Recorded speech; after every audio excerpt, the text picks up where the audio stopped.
Good morning and welcome to the National Institute of Economic and Social Research. My name is Adrian Patt. I'm Deputy Director for Public Policy. And together with my colleague Colin Jennings from King's College London, it gives us great pleasure to welcome you to this workshop on the political economy of devolution in and secession from the United Kingdom. We have a fantastic group of speakers this morning and this afternoon on Scotland, on Wales and Northern Ireland, as well as England and Ireland. So we're covering the British Isles as a whole. And the reason for that is that, of course, for a long time now, possibly since the mid-19th century, Britain has been one of the most centralized countries in the Western world, and also one of the regionally most unbalanced ones, not just in productivity terms, but also in terms of health and wealth and other inequalities.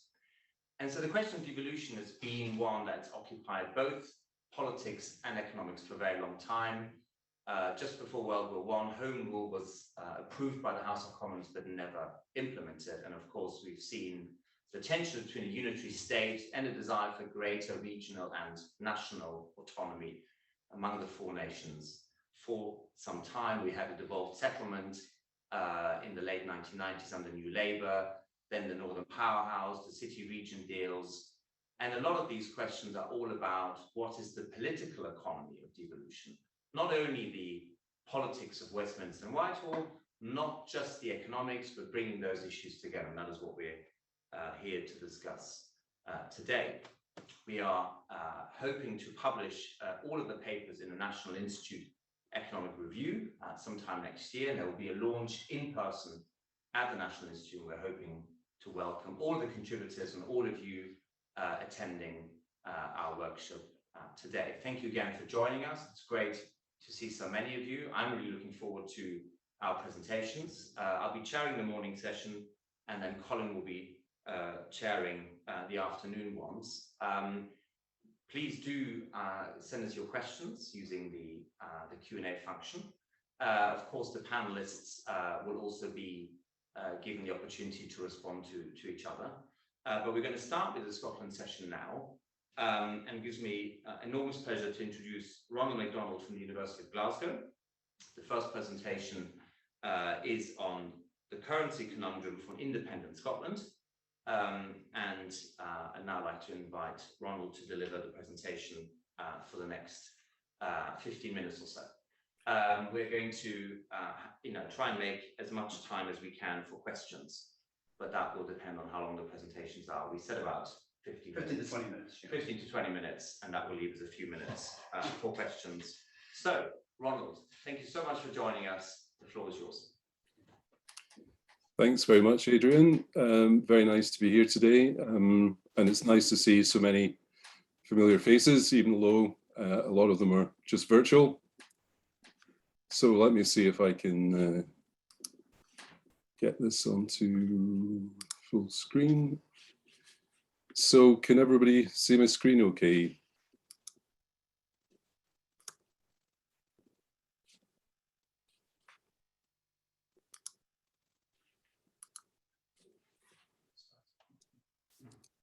I don't think we can see the slides at the moment, Ronald. Okay, let me try that again, yeah.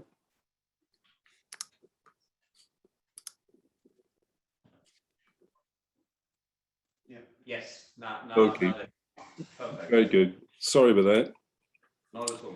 Okay, so for those of you who are not familiar with the currency issue for an independent Scotland, hopefully by the end of my short presentation, you'll know why this has become a bit of a conundrum. But I think it's fair to say that in the 2014 Scottish independence referendum, the so-called currency issue was one of the key issues to arise in the debate surrounding an independent Scotland. And I think it's likely that that's going to be the key issue again, for reasons which will become clear as we go along, if there is another referendum.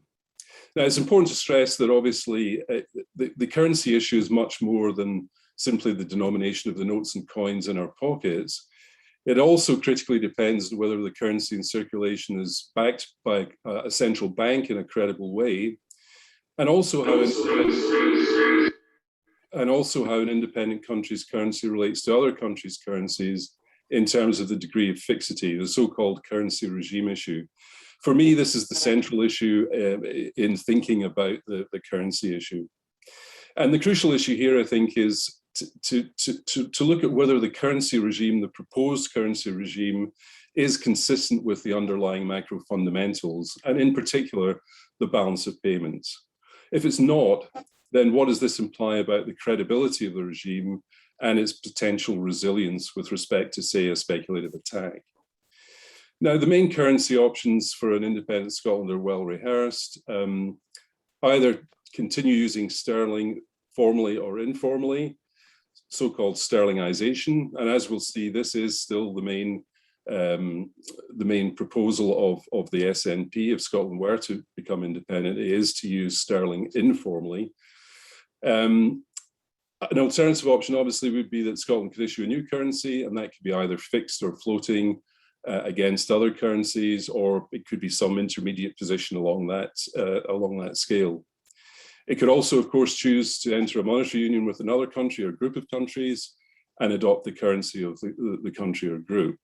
Most likely candidate there, of course, is, especially given the SNP's desire to rejoin the EU, it would be to join the Eurozone.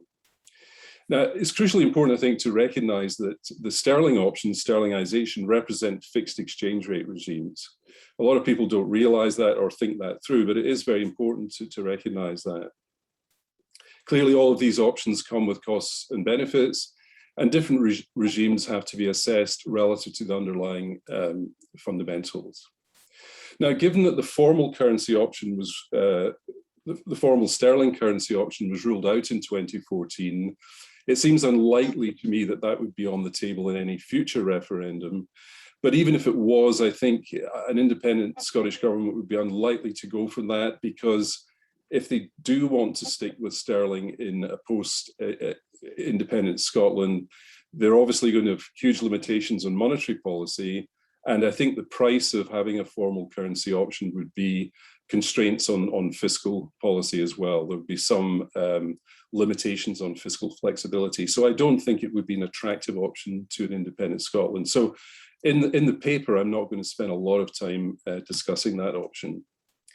Now, in the paper, I'm hoping to have a little section called an International Finance Toolkit.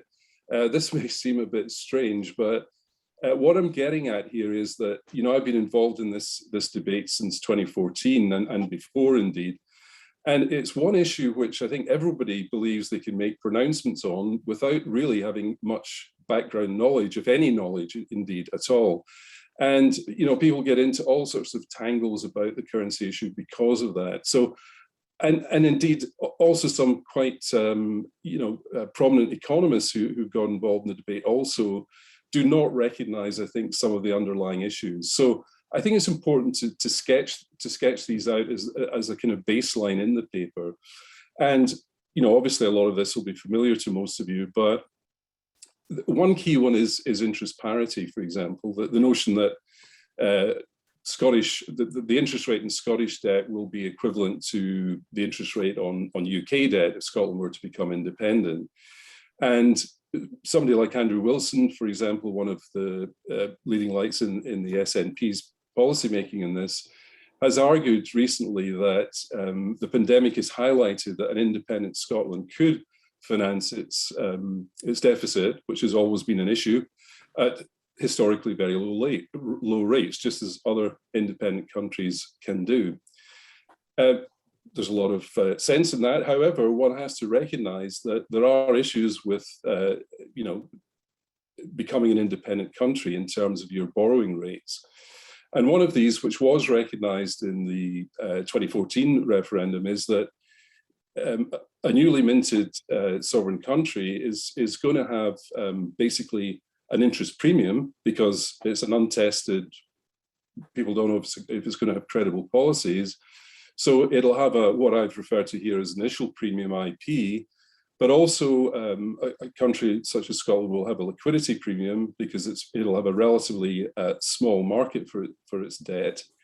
And so these will add extra costs into the relationship between the Scottish interest rate and the rest of the world or the UK interest rate. And in 2014, estimates of the liquidity premium ranged between 0.7 and 1.7 percentage points above the UK rate.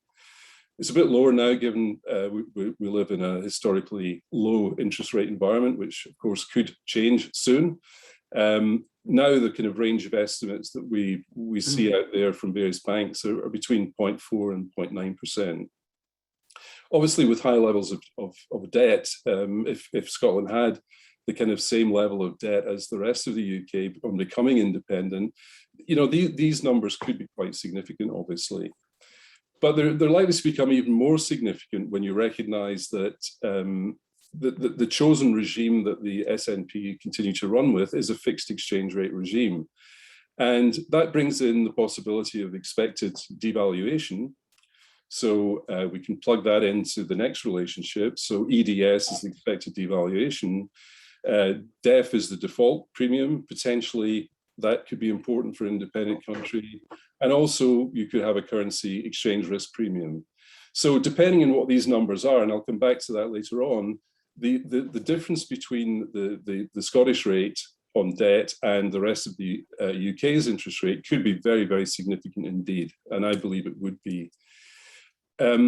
The other point to notice is that financial markets are forward-looking. This is always overlooked in the discussions on Scottish currency. It's very important, I think. If you expect a currency to devalue, then you're going to bring, financial markets are going to bring that forward. They're not going to hang about and wait for it to happen. It'll be brought forward. And I think that's a very important factor in the debate too, as we'll see. It's also important to note that most people, when they discuss balance of payments issues, simply refer to the trade account. But we clearly need to be looking at the current balance. We need to include net factor payments because many of the companies, for example, in the oil sector, that employ people in Scotland and have an important focus there, basically they're domiciled outside of Scotland, so their profits are repatriated to another country. It's also important to note that in setting up a currency regime, investors and central banks look at the so-called fair value of a currency. Is it at an appropriate rate or is it at fair value? And there's obviously a whole range of ways of trying to get to grips with what a fair value is. Again, this point's been completely overlooked in the debate because it's a really important one. If you have a large discrepancy between what you're proposing, the actual rate you're proposing and its fair value, then you're most likely to have a speculative attack against the currency. So just briefly, I'll then have a section on the costs and benefits of the different regimes. These are obviously well-rehearsed points. Critically here, the underlying fundamentals are critically important. What is Scotland's fiscal and current account positions going to be in an independent Scotland?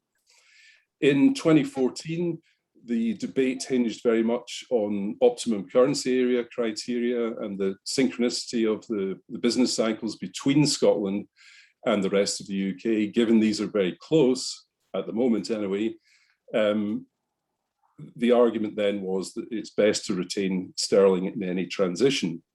That was supported by transaction cost arguments. Anton Muscatelli, for example, and Mark Carney both argued for retention of sterling in terms of transactions costs, and there's some estimates of that there.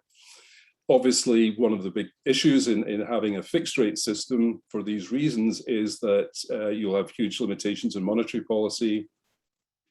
There's also, of course, the issue of who is going to be the lender of last resort, and I'll come back to that in a few minutes. Also, you know, given the limitations on monetary policy, fiscal policies are going to have to be focused on smoothing economic shocks, and independent Scotland wouldn't have fiscal pooling. It would inherit what most people would regard as a structural fiscal deficit. And so there would be issues there with respect to how fiscal policy could be used. And also, if you're going with a fixed exchange rate, we have to remember you need foreign exchange reserves to run such a regime. And these could be a very large number indeed, given you know, other country experiences and given the potential credibility or lack thereof of the fixed exchange rate regime that is being proposed. Clearly, a flexible exchange rate would allow an independent Scotland to have an independent monetary policy. How independent that would be? Well, debate there, of course. Would a devaluation work for a small open economy? Question marks there, perhaps, depending on pass-through. But one critical thing that has come up, I think, during the pandemic is that if you want orderly borrowing for your debt, then you really need quantitative easing. And so with a fixed exchange rate, certainly with sterlingization, obviously, you would not be able to engage in quantitative easing. So there are big issues there, I think, post-pandemic. But you would obviously be able to do that in a flexible exchange rate system, and you would also be able to have a lender of last resort. The other argument that's often used in favour of having a flexible exchange rate is an independent Scotland going to have asymmetric or symmetric shocks? I argued in 2014 that because oil was such a significant component of Scotland's GDP, that it would likely have asymmetric shocks relative to the rest of the UK, and that would increase the case for a flexible exchange rate regime. Obviously now oil is of lesser importance, but nonetheless, with the net factor payment point I made earlier, is still an important contributor to the balance of payments. So that issue, I think, is still of some relevance. Of course, the other side of a flexible exchange rate is that it may not be a shock absorber, it may create shocks, because we know that free floats can be pretty volatile, especially, I think, for a new free float. So there may be some extra volatility there, which would be quite costly. But I think one of the big advantages of a free float is that there, in principle, isn't the need for foreign exchange for a small open economy. That said, of course, if you look at the experience of other small open economies who do run floats, they do run with a fairly significant amount of foreign exchange reserves, around about 40 billion, which, given Scotland would inherit about, an independent Scotland would inherit about 15 billion. There's still issues there, even in a flexible rate system, I think.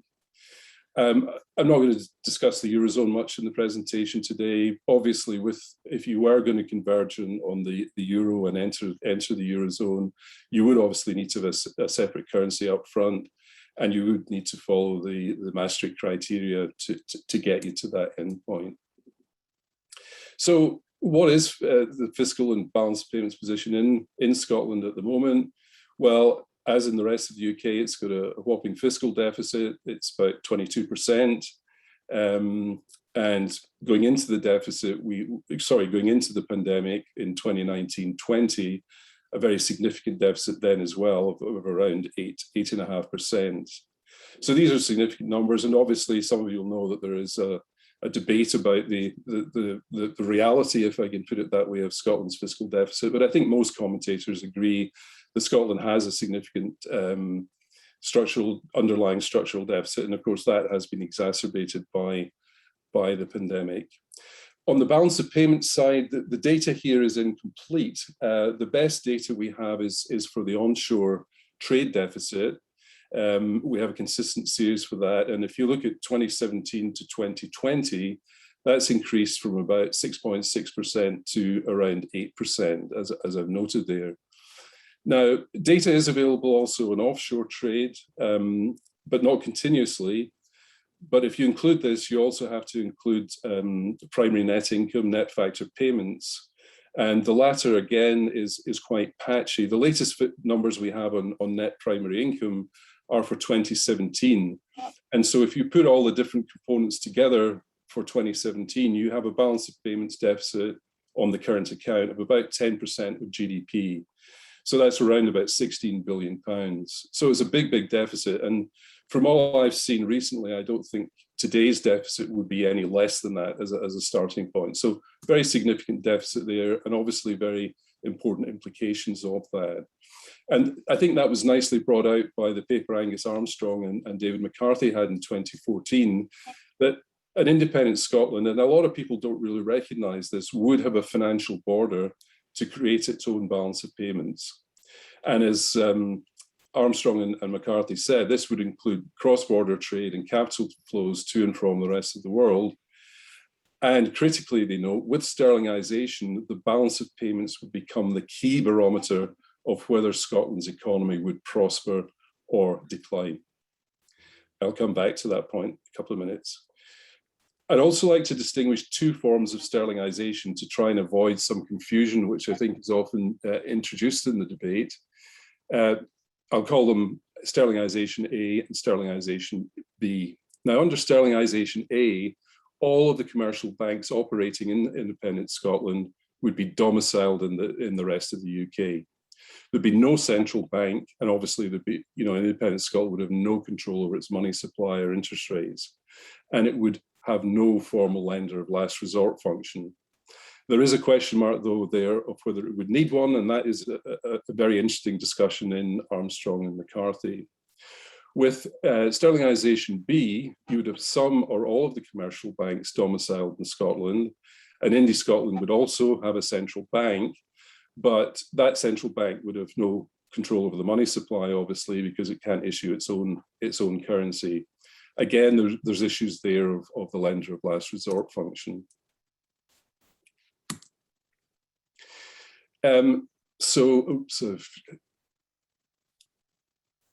Yeah, sorry about that. So what are the SNP's proposals for an independent Scotland in terms of currency? Well, the main proposal that is official SNP policy is in the so-called Sustainable Growth Commission report chaired by Andrew Wilson. And the Scottish Growth Commission recommends that the currency of independent Scotland remains the pound sterling, I quote here, for a possibly extended transition period, and a future Scottish government should put in place the arrangements and financial infrastructure that would support a move to an independent Scottish currency at such time as this was considered appropriate for the Scottish economy. So basically what they're proposing is that there would be a transition using sterling to, at some point in the future, replacing sterling with a new currency defined at a time that they think is appropriate for the Scottish economy. Now, interestingly, this next quote is quite significant because it is repeated by various others. I notice John Kay in a recent paper on the Scottish currency, which was debated by some Financial Times journalists recently. He quotes this important statement that what happens with respect to currency the day before an independence vote would happen the day after and continue to happen until such time as the elected Scottish government seeks to do something differently. In other words, Scottish government can decide what the currency is going to be rather than financial markets. And so essentially what they're doing there, I've got some other quotes here, but essentially what they're trying to do here is rule out the redenomination issue, which really is the big elephant in the room, if I can put it that way, in an independent Scotland. They want to give certainty that as Scotland became independent, there would be no redenomination of particularly liabilities, and also, of course, assets as well. So what they argue is if Scotland were to adopt a distinctive Scottish currency in the future, that currency would only be incorporated in future contracts, not in past or uncompleted ones. So, which is, as we'll see in a moment, is not the correct way to think about this. Now they've got some tests that they propose for introducing the new currency, which I'll discuss in more detail in the paper. But the critical thing I think here to note is that the Sustainable Growth Commission proposal is one in which it is what I call sterlingization B. It's not the narrower version of sterlingization, it's sterlingization B. And this is quite important, I think, because sterlingization B allows the independent Scottish government to have its own banking sector. And this is quite clearly articulated in the Growth Commission report. And that banking sector would have a central bank which holds the government's accounts and operates a Scottish clearing system. Therefore, in that model, payments would clear in the Scottish system via reserve accounts held by Scottish retail banks at the Scottish Central Bank. But the Scottish Central Bank clearly could not create sterling assets at will like the Bank of England can, and so its ability to clear payments will crucially depend on its ability to retain sterling reserves. Now, a current account deficit means clearly an outflow of reserves. I'll come back to that point in a minute. I'll just briefly mention this point about Mervyn King. Ronald, we've got about 2 minutes or so. Okay, so I'll just skip this then. I'll discuss it in more detail in the paper. But basically, when I've challenged Andrew Wilson and others on the use of sterlingization, they refer to a quote from Mervyn King, who argued that it would be perfectly feasible to use sterlingization in independent Scotland. But the thing that they always miss about Mervyn King's statement on this is the one that I've mentioned here, that sterlingization is a perfectly reasonable policy for a country that is happy to accept the consequences of a fixed exchange rate with sterling. And therein, as I say, lies the rub. Now, just briefly then to wrap up, the key thing here is that obviously a fixed exchange rate is not appropriate with the current account deficit of 10% of GDP. I've argued this implies a significant devaluation of around 20 to 30%. So going back to our interest parity condition, you're talking about brutally high interest rates in Scotland relative to the rest of the UK. It's also clear that, and the recognition in the report, that if you're going to say that you are going to create a currency in the future, then why would you hang around, wait for that currency to be introduced if you expect it to devalue massively relative to sterling?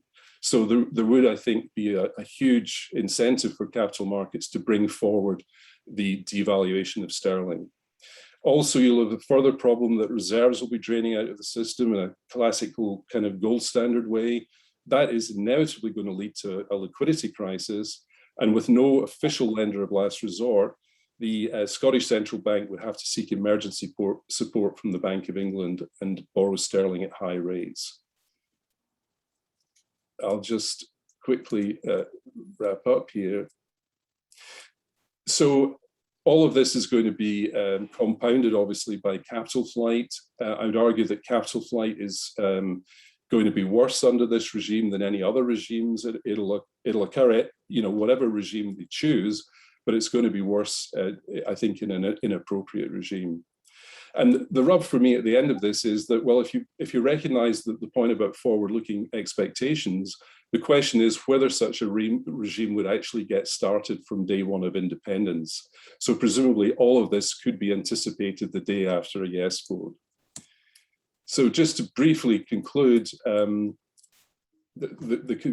sort of wrap up in my paper will be to argue that the only credible policy for an independent Scotland, at least in the short run after independence, would be a floating exchange rate. I think that's the only regime that will be credible. But obviously with that, you've got to really get to grips with this redenomination issue, which I think is the big issue that an independent Scotland is going to face post-independence. Okay, sorry for going on for a bit longer there. That's absolutely fine, Ronald. We started a couple of minutes late. Thank you so much. That was incredibly rich, and I found, really, really informative and fascinating. Can I just see whether there's any questions? I don't see any on the Q&A function from our audience, but Philip McCann has just raised his hand. So Philip, please go ahead. Hi, Ronnie. I thought that was super interesting. I was just thinking about the Catalonia case, because when it was the sort of referendum, is probably the best way to describe it. There were huge capital outflows in the days following that. Also in the days leading up, but not just corporate, also private. People just moving money out as fast as they could. I understand there were similar things in Greece, for example, before the referendum. What was that, about 5 years ago now? Something like that. How would a banking system cope with that? I'm thinking in particular in the context of a highly integrated banking system. So much of the Scottish banking system is just intrinsically tied in with the rest of the banking system in the UK. So how would that happen? I mean, in the old days, we used to think about accounts being located, if you like, in a branch. Each branch would have its own portfolio of investments and balance and liabilities. But banking doesn't work like that anymore in the same way at all. So many things are centralized. So how would we even think about that question? I don't know. It's something I've wondered before, and I'm just wondering if you have any thoughts on that. Thank you very much for the presentation. It was super interesting. Thanks very much, Phil. Yeah, I think, yeah, it's a good question. I think it would depend on whether they were actually talking about introducing a new currency or not. But personally, I believe that even in the situation where you wouldn't have, I mean, if you had a new currency, I think people would be borrowing in that currency and buying sterling, for example, which would be a key indicator of the capital flight. Obviously, private companies would do that in a more sophisticated way, which would have, and again, this isn't clearly recognized by folks, but that would have further implications for the balance of payments position as well. So my own thinking in this is that I think the banking system would collapse very quickly and you'd have a sovereign debt crisis, basically. And I think that's the kind of point that Angus Armstrong and David McCarthy made in their paper, that very quickly you'd have a banking crisis which would turn into a sovereign debt crisis. I mean, I would have thought the most difficult thing would be for any capital market player simply to price anything. I mean, if you have a nominal, a value or a quoted value of a new currency, but their view would be, well, we don't know how reliable that quoted price is. So you'd have people coming in the market very quickly shorting these issues, and you could have. I mean, shorting movements only over 2 or 3 days can be absolutely catastrophic. Exactly. Yeah. And so it's very hard to understand. I'm just trying to think analytically. I find it difficult to understand how these things. I mean, we know that, for example, when national markets are under pressure, for example, post 2008, you saw a huge dispersion in the yield spreads. For example, sub-national government bonds, city financing across different parts of cities in different parts of countries. Huge explosion in those in the spreads of yields. In a sense, there must be some sort of parallel related to that. And here it's just the inability to price things would just lead to uncertainty, which then could lead to very, very complicated and probably not very pleasant financial outcomes. Well, I think that's right. I mean, I think you've hit the nail on the head there with respect to what you're saying about spreads. I think that would be the first thing you would see opening up. The debt would be priced at really, really high interest rates, and the uncertainty would exacerbate that also. And you'd have this huge drain of reserves out of the system, the sterling reserves out of the system, which would very clearly, I think, lead to a full-blown speculative attack and currency crisis. So I think it would be over very quickly. But as I said in the presentation, I suspect that if they stick with this, this proposal, then capital markets would bring it forward to essentially, you'd start seeing this capital flight immediately, as you did in Quebec, for example, and you would start seeing huge, movement of companies redomiciling rather in the rest of the UK or elsewhere, which would have, brutal implications again for net factor payments and the balance of payments. So it's very difficult for me to see how you would actually get into that position. And I don't see anyone taking on the role of a central banker, if you're faced with having to implement that kind of policy, basically. Thank you so much for those questions, Philip and Ronnie, both for the presentation and the answers. I mean, this is an absolutely fascinating area. No doubt that question will come up again this morning. But we will now move on to our second presentation in the Scotland session, and that is on persistent states, lessons for Scottish devolution and independence, a presentation co-authored by Anton Moscatelli, Graham Roy, who's here with us, and welcome again, Graham, great to see you, and Alex True, and I think it's Alex who will be leading the presentation. So Alex, thank you so much for joining us. Very good morning, and over to you. Thank you very much. It's a pleasure. Yes, I'm remote, which means Graham present can answer the questions. So let me just share my slides here. There we go. So yes, it's a paper joint with Anton and Graham, and our focus is to zoom out a bit and look at the very long run. And by long run, I mean centuries of change, with a particular look at how the economic history literature on understanding persistence and evolution in fundamentals such as institutions and culture and geography can help us understand some of the tensions that exist, but also maybe point to some ways to understand the future.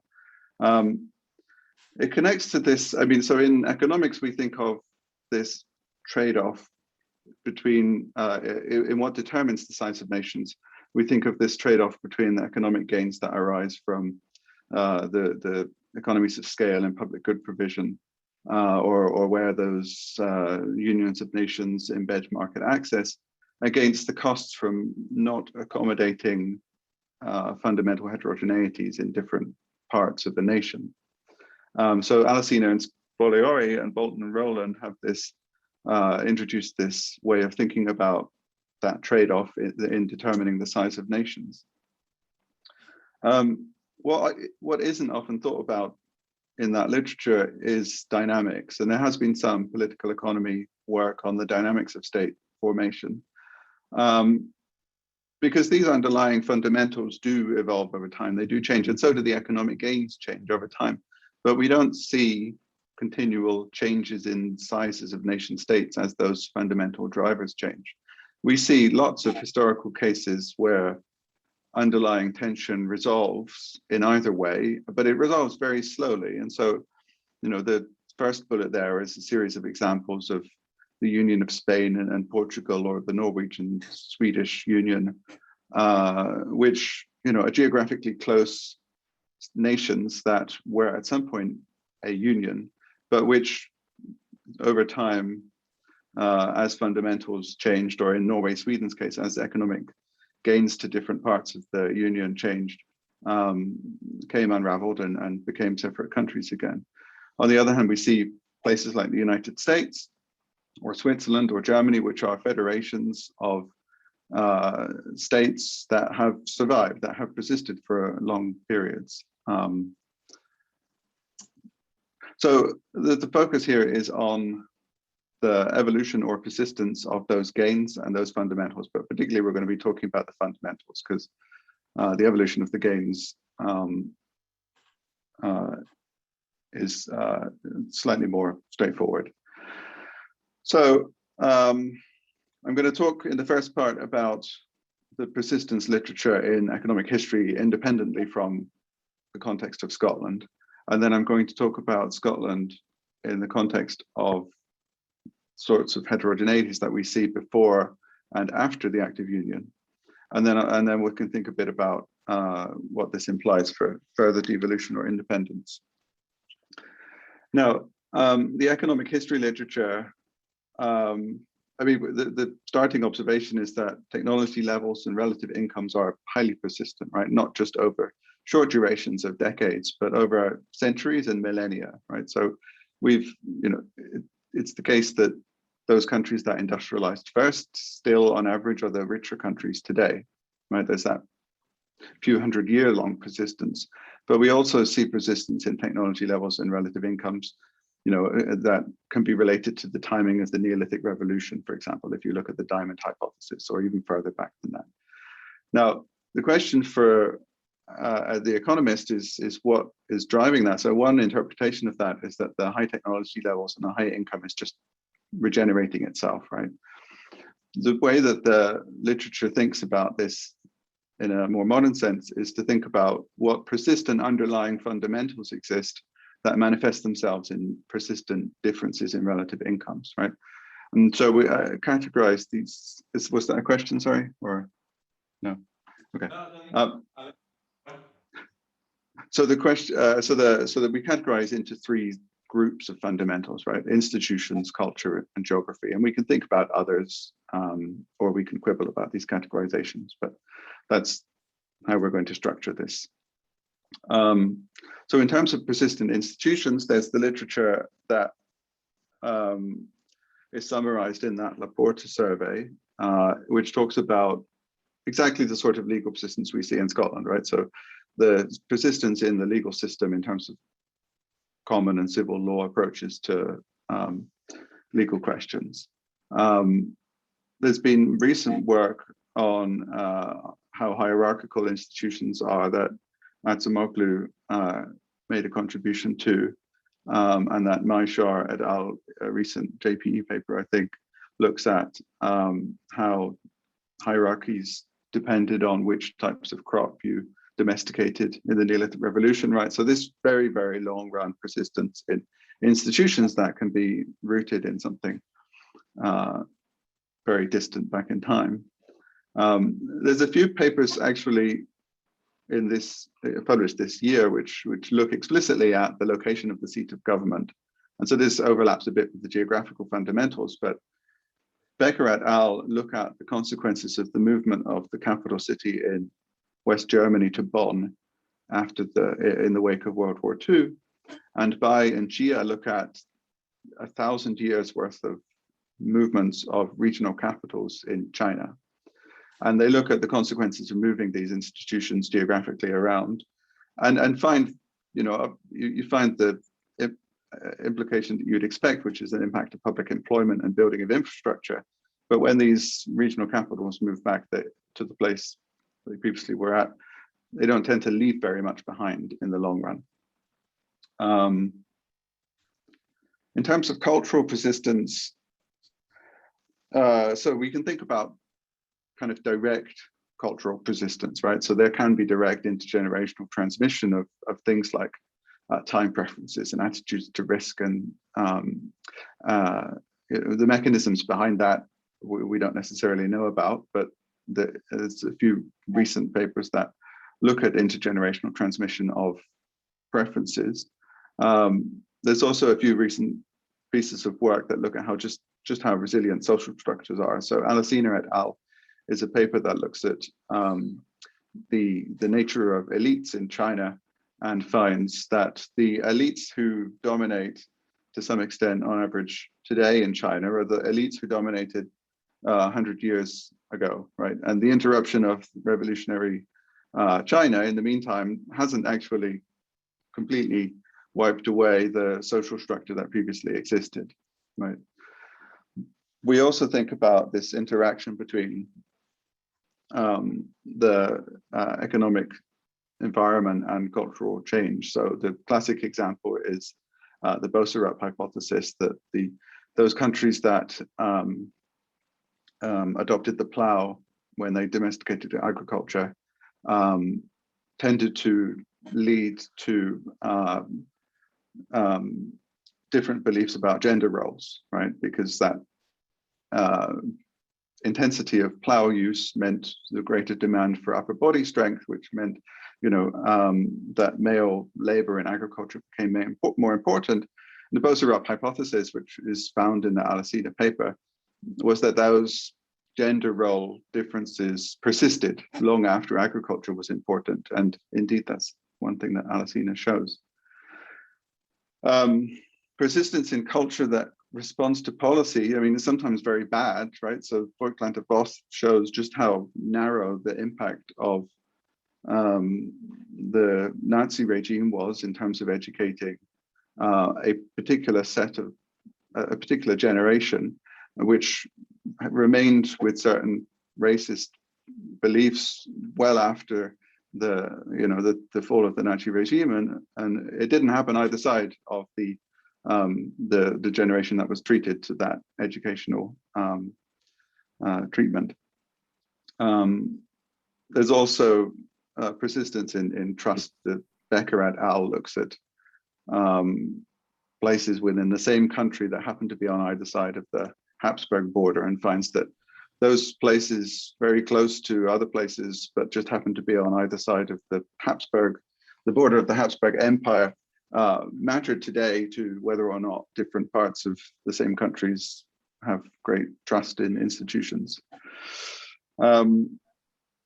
Geography is persistent in the sense of agglomerations, and relative size of agglomerations persists, but there's a question in the economic geography persistence literature about whether shocks to economic geography can cause long-run change in outcomes, right? Whether or not geographical agglomerations are entirely pinned down to the fundamentals that cause them to be in a certain location. So access to markets or access to natural resources and so on. And so it seems from more recent evidence that multiple equilibria and path dependence is a thing. And big shocks to economic geography systems can, be persistent. There's also very recent evidence on just how persistent within city distributions of low-skilled workers are. And there's also, evidence on how persistent trade across cities is. This most recent paper by Flukiger. Now, those are all kind of specific cases, and the economic history literature, the economics literature gets into trouble sometimes because we're quite straightforwardly finding persistence in data. I'm not doing quite so well at understanding the mechanisms underlying some of that persistence. And so sometimes these observations are to be taken as, not just fairy tales, but there's more than fairy tale to them, but we don't necessarily understand always what's going on. So more recently, there's been an attempt to try to conceptualize why certain outcomes persist and why they might not persist. And so, we can take a political economy approach and think about institutions or small groups of elite individuals making changes to institutions based on payoffs from being a democracy or being a dictatorship, the sort of Acemoglu approach. The alternative approach is the bottom-up approach that the evolutionary game theory literature looks at, summarized in the Bowles paper, where change in fundamentals of culture and institutions that manifest eventually from changes in culture can come about where decentralized interactions among large populations arrive in different conventions, as in Bowles's terms. So that's the economic history literature in persistence. I don't know how I'm doing for time. I've maybe got 10 minutes or so. All right. Well, yes, just under. Yeah. Okay. So let me just very briefly talk as kind of potted history of the of Scotland before and after the Union. So long before the Union, and people still refer to distant memories of distinctiveness, King David and the Declaration of Arbroath and so on. But there was real contemporaneous heterogeneity at the time in terms of legal systems and ecclesiastical differences, of course, right? But even with a regal union, it took 100 years to have a political union, and it wasn't for a want of trying, right? James I and VI wanted a union, and he wanted to merge religious institutions. Cromwell forced a union, right, between England and Scotland, but it was reversed as soon as the Restoration happened. But when it did happen eventually in 1707, it was because the interests of each nation aligned on a union, right? So England was concerned about succession and concerned about the integrity of its market because it was attempting, for example, blockades on France, but people were able to trade via Scotland. And Scotland was also becoming more Francophile, right? So England was looking at a concern in terms of its integrity to the north. Scotland's concern was driven by economic necessity out of a series of famines at the end of the 17th century and also, misadventures abroad. But as Devine points out, the union was voted through by a tiny patrician elite, right? So there was no referendum. The early union was then not stable, right? So the early union was, even people who had supported the union in 1707 brought measures for its dissolution in 1713, right? It was partly because the taxation imposed on Scottish staples came along, and it wasn't so much it didn't existed before, but it was more efficiently administered. And it became quickly clear that protection of things that were previously assured to be remain in place was not robust to being a minority at Westminster, right? Now, the early solution to this was what Devine calls the cement of patronage that the Earl of deployed, governing Scotland almost as a separate polity within the Union, right? So that early survival of the Union came about because it wasn't forced to merge in all senses. Its survival over the longer run into the 19th century came about partly because of the English market for Scottish goods being 10 times the market in Scotland, but also its connection then to a growing empire in the 19th century, very rapid industrialization and urbanization, the connection to the fiscal military state that grew. What also happened is evolution in the fundamentals in Scotland. So Renan, he's trying to understand why Switzerland is a thing, but Renan's idea of a nation is that it's a great aggregation of men in sane mind and warm heart, creating a moral conscience that calls itself a nation.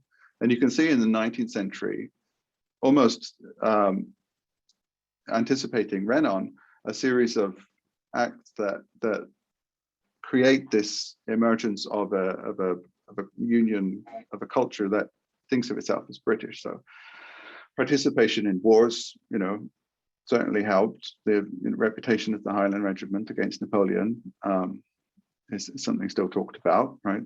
The Scottish people were disproportionately involved in the administration of the empire for various reasons, but proceeds from being part of the empire were quite directly felt. It was also then a transformation of what was previously existential threat of Jacobitism into this benign Highlandism, right? Walter Scott,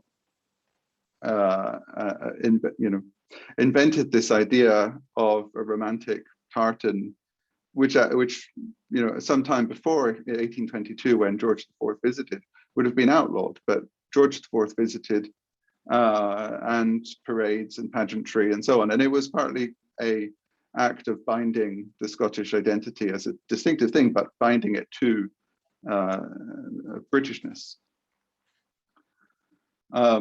Institutional change happened as well, right? So nation states went in general from being more concerned with international trade and international relations to having concerns domestically that the state might try to manage. So things like educational reform and extending the franchise and the rise of the welfare state a bit later put then pressure on the location of decision making and where power is allocated to, right? And an early response to that was the emergence of the Scotland Office to administrate the greater spending domestically in Scotland. But the emergence of the Scotland Office was initially a threat to the Union, right? It was initially considered by Scots to be taking power away from Scotland and centralizing it in London. And it wasn't physically relocated to Edinburgh until 1937, and Devine puts that down to be an extremely important change. Some of the tensions that arose. Pardon? About 2 minutes. 2, okay, that's good, thank you. I've only got 2 slides, I think. Some of the tensions that arose partly out of this democratic deficit that, emerged, and Thatcher's regional policies and, certain attitudes towards Scotland that weren't particularly sympathetic, let's say, but also the discovery of North Sea oil, or additional discovery of North Sea oil, deindustrialization that happened across the country, but particularly hit important parts of Scotland because of somewhat under diversified economies, right? All of these things added up to a lot of the tensions that we still feel today. Despite those underlying heterogeneities, lots of policy preferences are quite close, and this is the puzzle to some extent, and this sort of, in an evolutionary game theory sense, suggests maybe things don't change too much, right? So this, Curtis and Montagu's findings on immigration preferences are essentially the same in Scotland and England. And the recent analysis of deeming on public spending preferences finds that sure, Scotland has slightly different preferences to England in terms of spending on various things, but it's not Denmark, right? It's not Scandinavia. And in fact, the difference between Scotland and England is less than the difference between Scotland and Scandinavian countries. And so Brexit, as being partly about preferences, it's also about the seat of power, and the seat of power in matter seat of power mattering. And this is something Bell and ISA found in their paper, that the location of decisions can matter more than any policy differences that might exist or not. So what does all this mean in context? The legal system, culture, geographies, relative incomes, these don't change quickly, right? They change very, very slowly. So Scotland doesn't immediately become a completely different place. It doesn't immediately become a new Scandinavia any more than the UK becomes a new Singapore after Brexit, right? But at the same time, that limits the long run costs that might be feared, right? So where preferences are aligned, then reality of independence might not be so different to today. And the evolutionary game theory in particular pushes back against the idea that any top-down changes in institutions can really shift conventions. What that partly suggests then is that all of the costs that Ronnie talked about just then have to be weighed against potentially not that many gains in terms of transformation of the economy into something completely different. So that's me. I hope that wasn't too long. I will stop. Thank you very much, Alex. Questions to Graham? No, in all seriousness, questions to both of you, of course.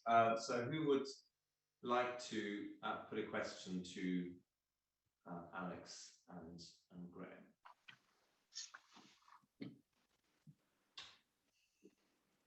Can I ask a question? Yes, please, go ahead, and then Philip.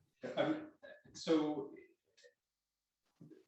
the use of the historical perspective seems to be very, very interesting, and it suggests that relativities maybe change only very slowly, but we've seen maybe those relativities change with a country like Ireland. So if you're going to do the same talk about what happened in Ireland, and, as you've done for Scotland, would there be any difference there? Alex wants to start. Oh, I hadn't thought about it, but I don't actually have, I don't actually know. I haven't watched the Ireland session that we're going to have later yet. So Owen's going to tell us. So, we will come back to it. It's a fascinating question, but Graham, yeah. It's a really good question. It'd be really interesting to look back at the evolution of Ireland versus the evolution of Scotland, and were the dynamics, how different were the dynamics over that time? And you immediately get into things like the church, sure. The fact that the physical distance bounded it back, all of that I think is potentially the dynamics that Alex talking about potentially pulled it further away from the Scottish case. But again, it is a really good example. But I think the really good thing about the Irish cases as well, hopefully we'll hear about that this afternoon, is just again the idea that things dramatically changed right at the start. But actually, you look at Ireland now, and that's taken essentially. Sure. So, and again, I think that's a general point. But I think it's fascinating from the discussion there that Alex had just about the dynamics of it and the simple view that become independent and suddenly you can radically create a brand new, and there's lots of factors in there that we're having. I don't know that. I mean, I don't know the history that well, but my understanding is that Ireland is even more fundamentally different than Scotland was about to come. So maybe one interpretation is that had Scotland not joined the Union in 1707, it would have become a lot more Irish than, I don't know. I'm just, David's puffing his cheeks out, I think. But. Okay, so we had one request from the audience, which is us here in the room have to speak up a bit, otherwise the sound is not as loud as our colleagues on the Zoom directly. But Philip has a question, and after that we will seamlessly move on to the next presentation. We have essentially lost the tea and coffee break. That was always over ambitious, but obviously if you need to go and refill your coffee or tea cups, obviously please do that. We will try and catch up on that a bit later, I think, as we move towards lunch. But Philip, you had another question to Alex and Graham. Is it more than just more of a comment, really? Sorry, I don't mean to dominate these conversations. I'm just finding the presentations so interesting and innovative. I mean, the richness of these presentations is tremendous. Just a quick comment. If you talk to Paul Collier or Tony Venables, for example, one of the things is that the Alesina-Spallari argument completely ignored economic geography. And if you look at the Paul Collier work, one of the problems of countries in Africa was they were too small in most cases, too fragmented, too small, didn't have agglomeration effects, didn't have connectivity. And those particularly which are landlocked and small and fragmented, there's really almost no way out of the equilibrium they're in. And scale is not necessarily, this is really, I mean, I've published a bit on this as well, that the Alesina-Spallari argument, it was in a sense talking about Northern Italy. That's what they were talking about. That's where they're from. Even though they're based in the US, they're primarily talking about the Northern Italian view of what was going on in Italy. That's kind of the origins of the argument. And then of course, with the Low Countries, the Nordics and so on. But these are countries which are already embedded in very, very strong international and interregional networks where there's both scale in terms of cities and also connectivity that was already developed over hundreds of years. The question then is it possible to roll out those arguments? Now, of course, in the Scottish case is not the African case at all. It's much more like the Northern Italian case in that sense.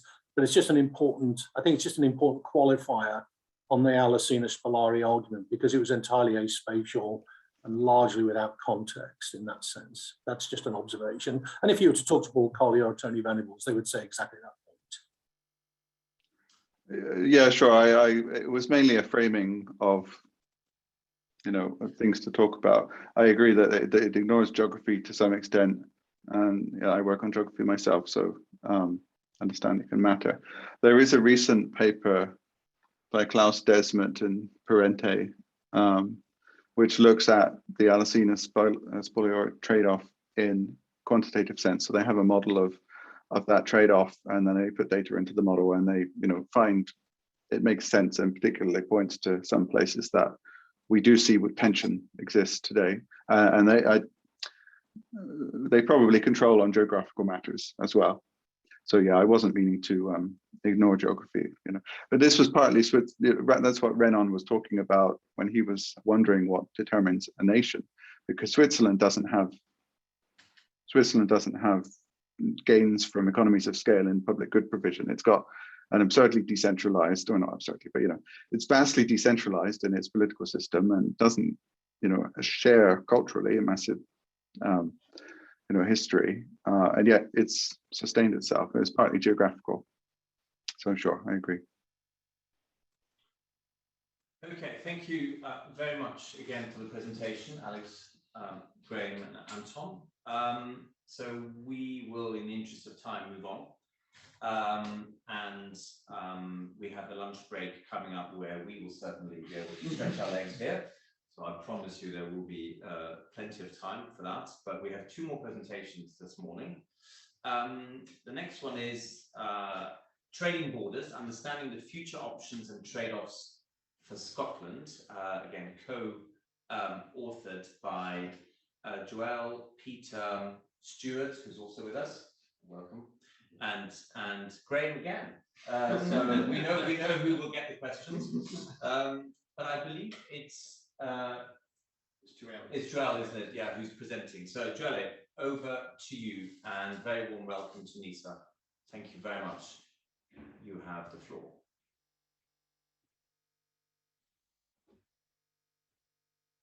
Okay, thank you so much. And let me figure out how to share the screen, and then I'll start.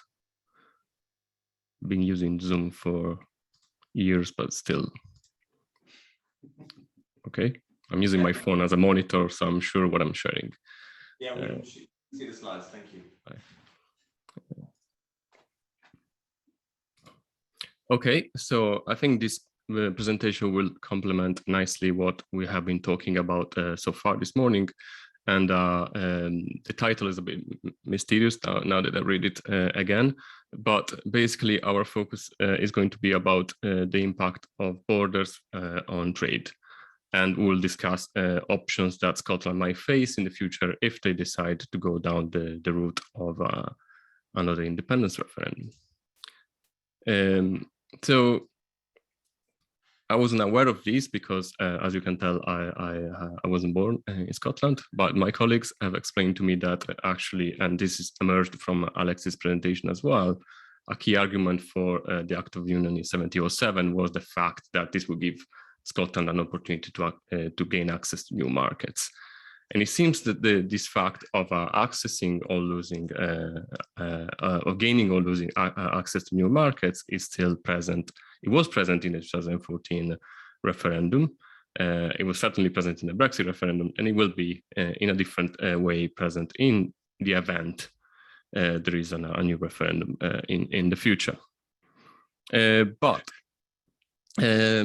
So we know that in 2014, people have decided not to vote for independence with a majority of 55.3, but then the Brexit referendum happened, and we also know that there was a dramatic geographic fracture in the result of that referendum, with Scotland voting with a big majority for not leaving the EU. Despite that, Scotland is part of the UK, so it needs to leave the EU together with the rest of the country. But the Scottish government, which is guided by the Scottish National Party and supporters of independence, are now arguing that although the 2014 referendum was a once-in-a-generation type of vote, now there's been a material change in circumstances that could justify a new referendum. But things have changed. So in 2014, basically leaving the UK would constitute a smaller change to the status quo, because the fact that the UK was part of the EU implied that if Scotland could be part of the EU as well, which was not a thing that would happen for sure, but they were arguing for that. There was no need for a border between Scotland and the UK. So we all stay in Europe. We don't need borders, basically. But now Brexit has put a hard border between the UK and the EU, and this makes the case much more complex, essentially. So Scotland would like to decide whether to put their own border, but if they leave the UK, they'll need to have some sort of border with the rest of the UK, so with England, Wales, and Northern Ireland. But they will also like to remove the border that now has been restricted, let's say, with Europe. So in this paper, we're going to consider basically what this implies for trade. So the focus of this paper is a bit narrow. We only look at international trade, and also the nature of what I'm going to present is going to be a little bit illustrative, but it's just to give you an understanding of what the different options might mean. So, sorry. So in the presentation now, I will talk about two things. Very quickly, I will touch on the data issue. Surprisingly, although trade is very important, we don't know much about trade in Scotland. We do know a fair bit, and after Brexit, actually, we probably know a little bit more. Actually, also ironically, when in 2014, no, 16, sorry, with Graham and other colleagues, we started doing some research on Brexit. One of the sources of information when I started Googling trade, Scotland and EU, was the Better Together campaign website.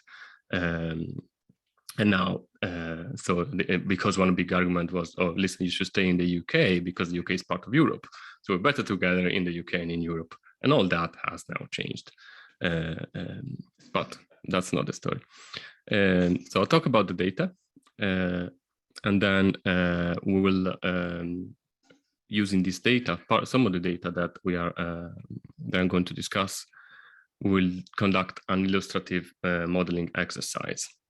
So from the days of the first Scottish independence, we have a model, a computable general equilibrium model, which is capable of doing some trade analysis of Scotland and the rest of the UK.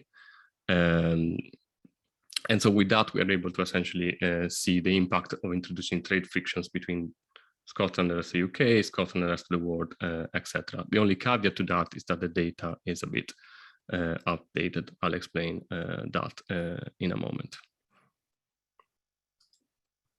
So data.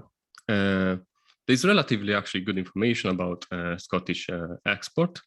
The Scottish government, first of all, very diligently produces their own input-output table, which reports some information about import and export by industry. Then there is HMRC trading goods, ONS services, trade data. These are not at the level of detail that you'd find in the national accounts, for example, but still they provide some important information.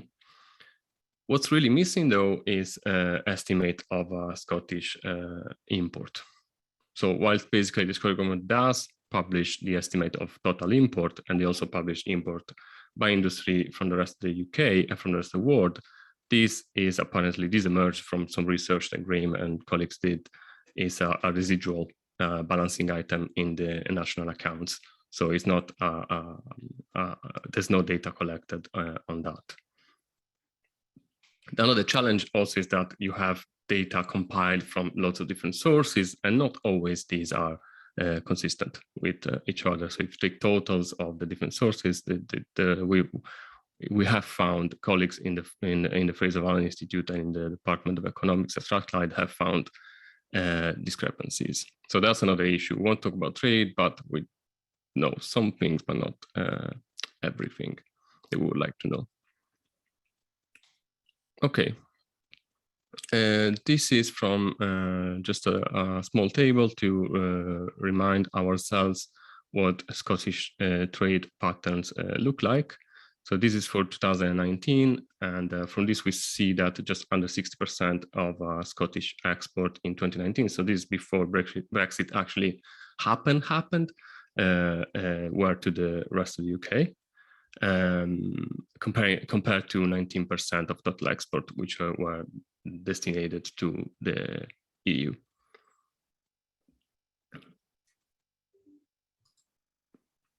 So we have this information and we want to understand what trading options for Scotland could be in the event of a referendum, of a new referendum.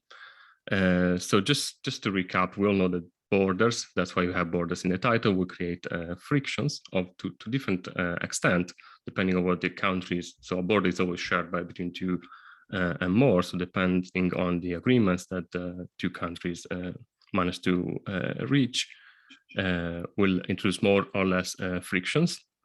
And our job as economists is to try to understand the gains or the losses from removing or adding frictions.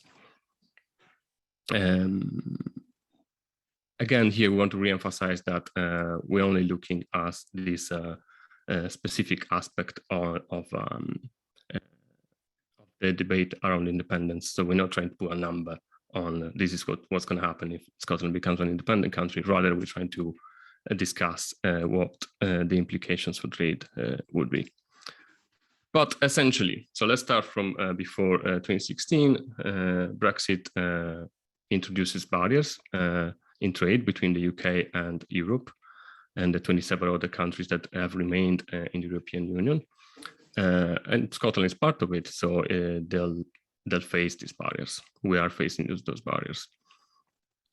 An independent Scotland has the ambition of rejoining the EU. That's one of the big arguments. That's one of the main things that should make the independent Scotland attractive for people, at least from an economic perspective, but not only.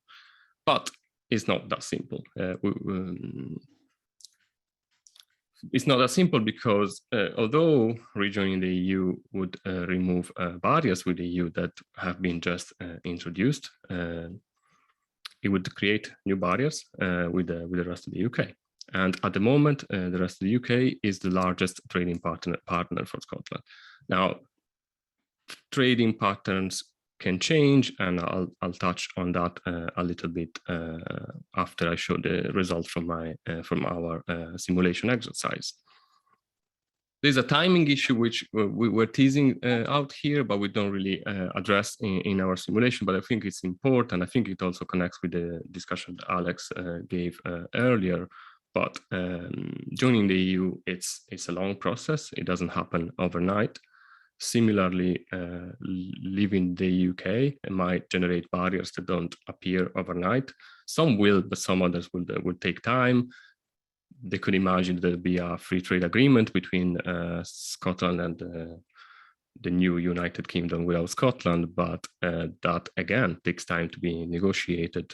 We have seen that the UK and Europe took 4 years to negotiate a trade agreement that seemed to be the very bare minimum to trade free of tariffs and quotas. So timing is a fundamental issue here as well.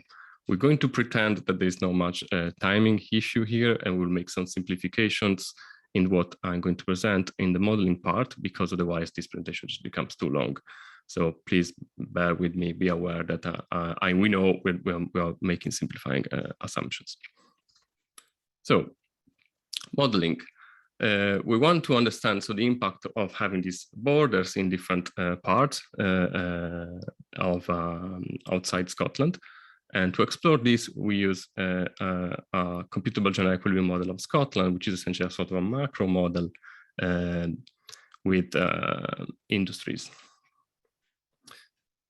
We have the fortune of having access to a two-region input-output table. This is not a standard data set that is published anywhere, but it was developed by Strathclyde colleagues, I think a bit in collaboration with the Scottish government years ago, and it's been only updated once. So the latest version that we have is 2013. And this reports detailed information about trade between Scotland and the rest of the UK. I'll explain what the data looks like with a sort of a graphic explanation. So imagine that the green square rectangle here is Scotland. So inside you have industries that trade between themselves. These industries will use factors of production, which are called F in production, and they'll sell output to D, which is final demand. This is only inside Scotland, so D will include households, Scottish government, tourists, stuff like that. Some of this output is also sold to the rest of the UK. And now in the typical input-output table, the one that the Scottish government publishes, you have a vector here, so a column with totals of how much each industry sells to the rest of the UK. But we don't know what the destination of that export is. We don't know what the rest of the UK does with that. With this data set, instead, we essentially expand what's typically a column into a rectangle, so into a matrix. And why is this important? It is important because we are able to tell whether the exports go and form part of an input in a production process in the rest of the UK. So this blue rectangle here is Scotland export to the rest of the UK, but it's also rest of the UK's import from Scotland. If rest of the UK import what we call intermediate goods, so goods that aren't finite, that need to be further processed and in order to form a final good, and the cost of trading these intermediate goods goes up, such as in the case where Scotland and the UK have trade barriers, then output prices in the rest of the UK will go up. Similarly, but inverse, it's quite nice to have a 2x2 because it's just a simple 4-quadrant diagram. The rest of the UK exports to Scotland, and Scotland buys these inputs. Apparently they buy a lot.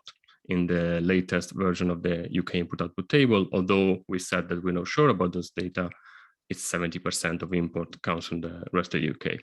So if there's a barrier here, if there's a border, basically here, I can probably use the pointer. If there's a border here, costs will increase, and so it'll be more costly for Scotland to produce. We also know, however, that Scotland imports from the rest of the world, and this will include Europe, and we also know that they export to the rest of the world. And again, this includes Europe and every country in the rest of the world. Okay, so our modeling is essentially based around this. Brexit would essentially put trade costs here and here, so it'll be more costly to import, so more costs in production, it'll be harder to export. Independence would put costs basically here in this vertical line.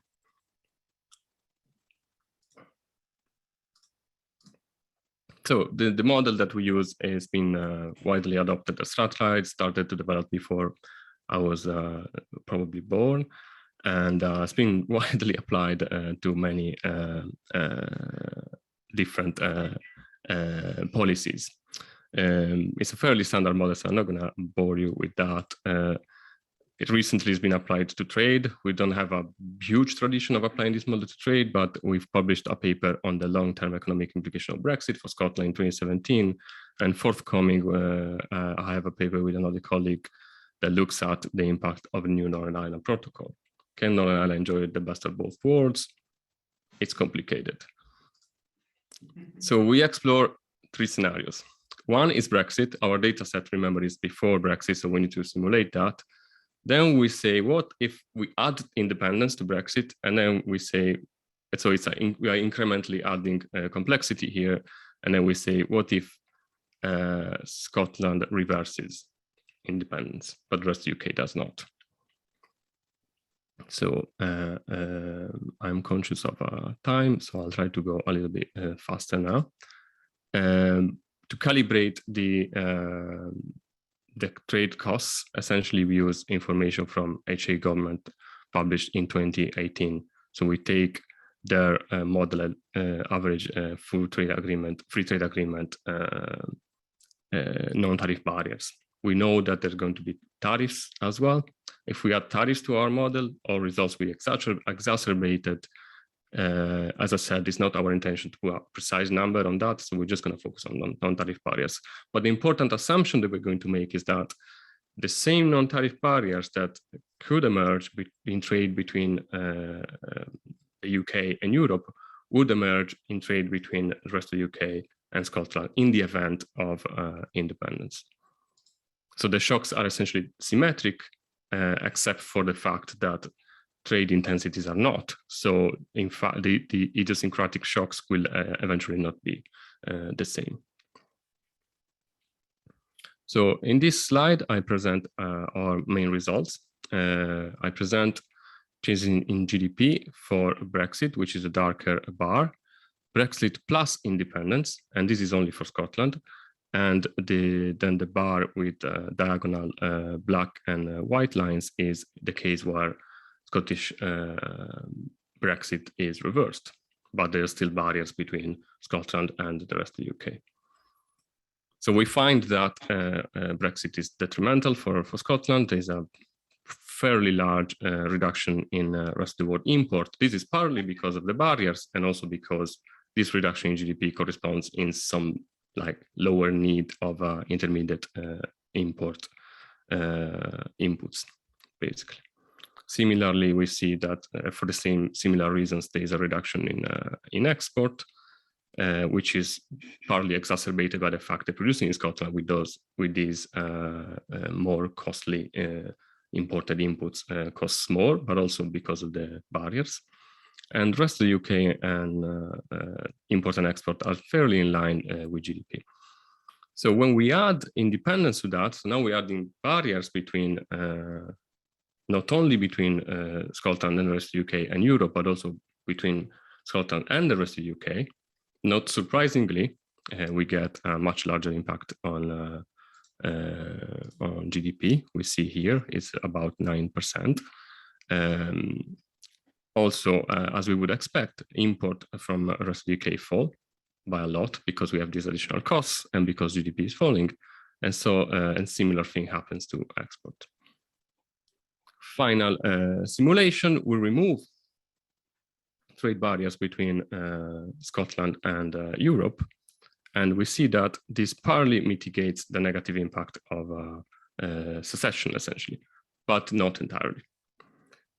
Interesting to see also how trade patterns change quite a lot in that, so there'll be some substitution towards Scottish towards European imports from Scotland, because at this point, this would be cheaper.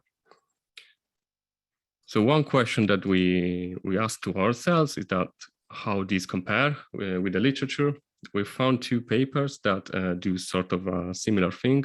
One is from colleagues at LSE, and we get quite qualitatively similar results to what they get, and sort of even quantitatively, but that's probably a coincidence more than a replication, because they use a different framework. But there's another paper by colleagues at Groningen, which was particularly liked by The National, which is the pro-independent Scottish newspaper, that was more concerned with global Britain. So they were more concerned with assessing the impact of global Britain, but they also made some considerations about UK nations. They also find, yeah? Yeah, less than 2 minutes. Okay, I'll be quick. So they also find that independence adds exacerbate Brexit, but they also find, but differently from us and from LSE, they find that rejoining, not even rejoining, a free trade agreement between UK nations and Europe would mitigate Brexit and independence. Again, they use a different framework, so I'm not sure what's going on there, but for sake of completeness, we've tried to explore scenarios. So what needs to happen in order for at least the impact, the exacerbation of Brexit given by independence to be mitigated. So we ran 2 additional scenarios. This one is where essentially we force substitution of import from the rest of the UK for import to rest of the world by increasing the elasticity of substitution. So the ease with which Scottish industries can buy input from Europe rather than from the rest of the UK. And we find that a relatively large elasticity of 6 breaks even. So this red line here is our aim, is corresponds to the reduction in GDP that we have here. So in this one, basically. Another, so I would like to say more about that, but I'm conscious that I'm running out of time. So another simulation that we try is what increase in TFP do we need in order for, again, get our aim and be back to Brexit, but before independence. And in that case, we find that an increase in TFP of between 1.5 and 1.6% is needed. So one could argue that Scotland could use policy to force her to encourage this fairly large, I would say, increase in total factor productivity in all the industries in Scotland. Okay. Conclusion. I think, yeah, there's not much to add here. So regaining access to EU markets after independence it doesn't seem to be sufficient to to compensate for the losses of introducing a trade border between Scotland and the UK, unless some special circumstances happened. And so it would be a matter of policies to understand whether these are feasible, what could be done about it, and so on. Thank you for listening. I see there's questions in the chat, so I'm happy to answer to any of those or to pass some questions to Stuart and Graham. Thank you very much. We've got 4 questions in 4 minutes, so that's right. Okay, so 1 question per co-author. Exactly. So there's a question in the chat. To what extent do an unhelpful UK without Scotland's government deliberately erect trade barriers to create a hard border to apply a form of financial Athenian settlement, even if Scotland rejoins the EU? So from which chat? Sorry, from which chat are you reading from? Because I have 2 chats here, and I cannot find the one you're reading at the moment. Ah, okay, I see. Warwick. To what extent? Any brief thoughts? So I guess that's one of the great unknowns, which is how would different parties in all of these negotiations react to a vote on independence. And I think in 2014, we never really got into that debate too much. And in fact, I think all of us were largely relatively naive that actually things would work out. I think we went into that in 2016 with the Brexit vote thinking that trade deals would be dead easy and it would work very well, and it hasn't. So I think it's a huge, it's a fascinating question, because I think that's one of the huge unknowns about how all parties would react, not just how Scotland would react, but how our key trading partners and international partners would behave. Yeah, thank you. David Phillips asked, what explains the differences between the LSE and Groningen models and your results? the different. So we will try to answer to that better in the paper. The different modeling approach, and we're still trying to understand what they have done. LSE has used, they have used different trade costs to the ones that we have used. So perhaps one thing, but I wasn't entirely clear to exactly what they've used. So one thing they will do is reach out to them and see if we can find out better, so we can probably try and replicate what they've done. The Groningen paper, I still have to be honest, still have to digest it entirely. And it's a different type of model. They use what's called a gravity model. Yeah, no, I'm not sure about that, but differences in modeling would explain part of that. We will try to address this question in the paper because it's important, it's relevant, and we understand that. Thank you very much. There's a question about Ireland, which I'd like us to defer to the afternoon. This is essentially substitute a trade with the UK for trade with Europe, with the EU. I think our slide with the substitution sort of touches on that, and I forgot to mention Ireland, but it was in my notes. Thanks again.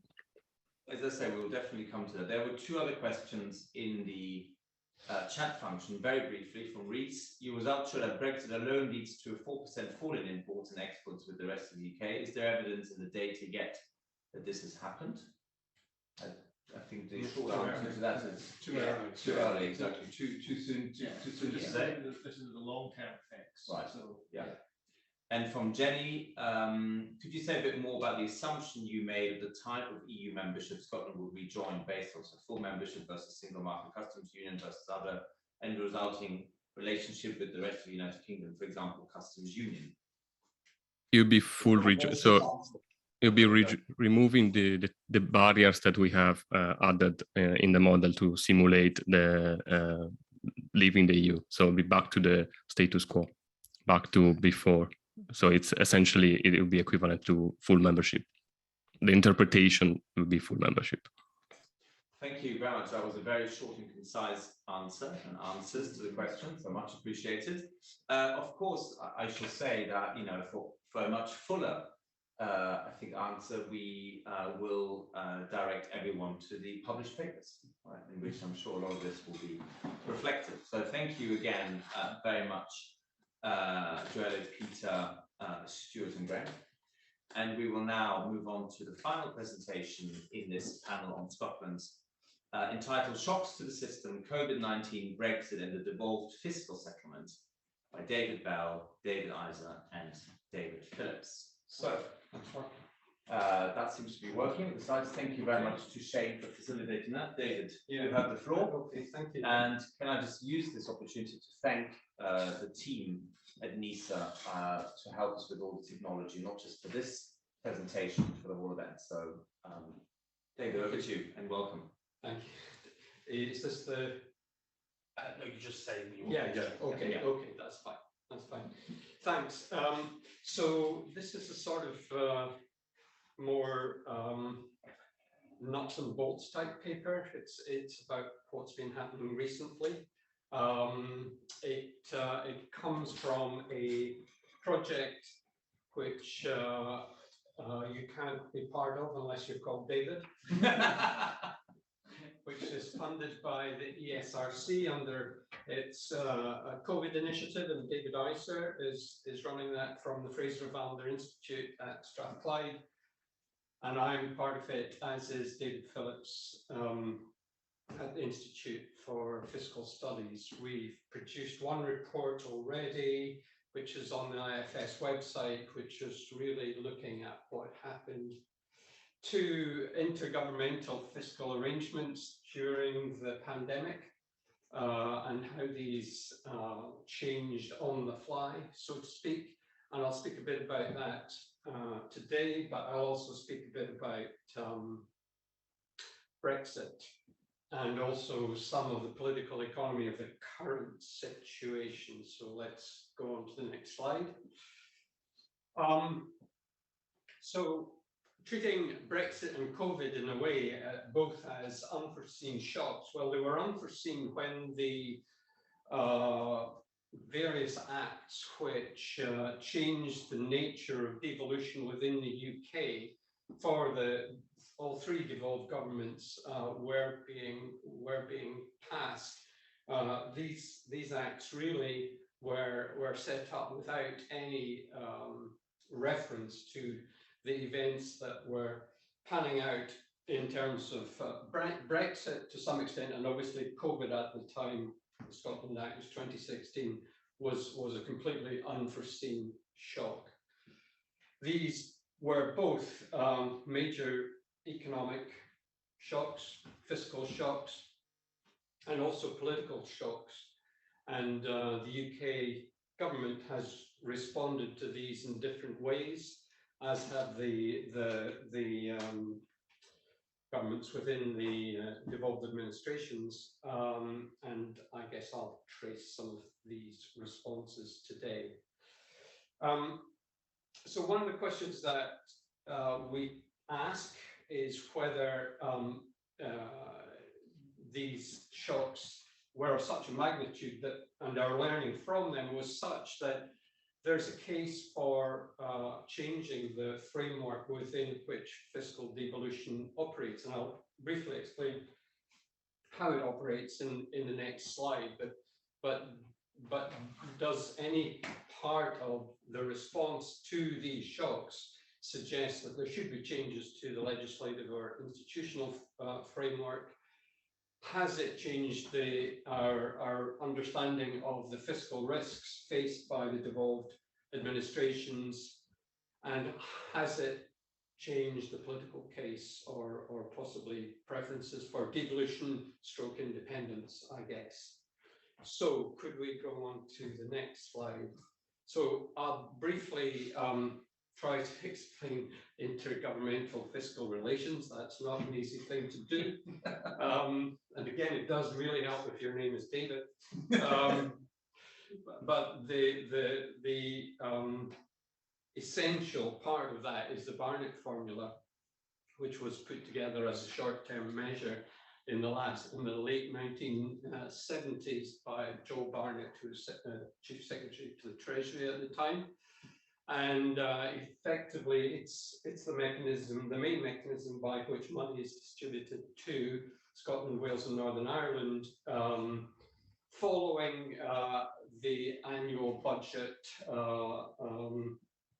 and the governments then have to take what they have been allocated by the Treasury and take these through their democratic procedures to check, or for each parliament to take a view on the adequacy or and the plans that the different governments have had to spend that block grant from the UK government.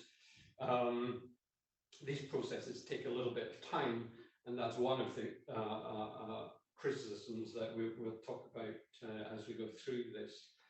The Barnett formula is not legislated. It's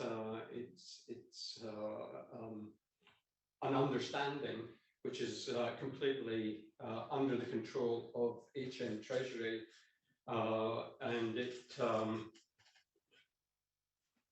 determines how much different spending programs have a sort of parallel stream in the devolved administration. So take education or take health. You might expect that there is an exact mirror image of the health spending in Scotland as there is in, let's say, England, and in this what's called the Statement of Funding Policy, which is published alongside the budget. These comparatives are laid out, and then the Barnett formula applied, and the resultant money is gathered together in the block grant, and the devolved governments have a latitude to decide to spend that money as they see fit. So although the money is allocated on a department by or a competence by competence basis, the devolved governments can spend it as they see fit. That was the situation until the devolved governments got increased revenue raising powers, including Scotland. The biggest power that it got was to control the bands and rates of income tax. And the monies raised by HMRC from that income tax were then transferred to the Scottish government and as tax powers are raised across other parts of other devolved administrations, so the monies are then either raised directly by themselves or transferred from the relevant UK ministry, which is usually HMRC, to the devolved governments. So in order to offset that, there are what are called the block grant adjustments, which reduce the block grant by an amount which is laid out in what's called the fiscal framework, and it's a sort of way of allocating risk between the so if the Scottish government, for example, manages to grow income tax revenues per head faster than those in the rest of the UK, there are potential rewards. But this becomes so obscure that the general public in any part of the United Kingdom, I would say, has hardly any idea about any of this. So the further complication is that the outcomes for the tax revenues are not in general known at the time that the budget is set, but are known only afterwards. And sometimes that means considerably afterwards, up to a couple of years. And so the budget is allocated on the basis of forecasts, both of the tax revenue that the governments will raise and the OBR forecasting, the block grant adjustments, as they're called. And as a result of that, there will be what's called the reconciliation once the revenue outturn is known, and that can happen after a considerable delay.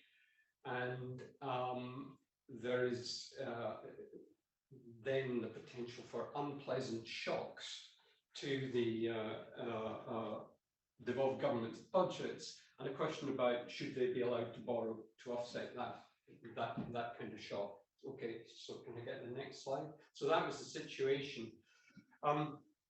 Brexit changed a whole lot of stuff, but maybe not so much that is directly relevant to the fiscal framework I've just talked about.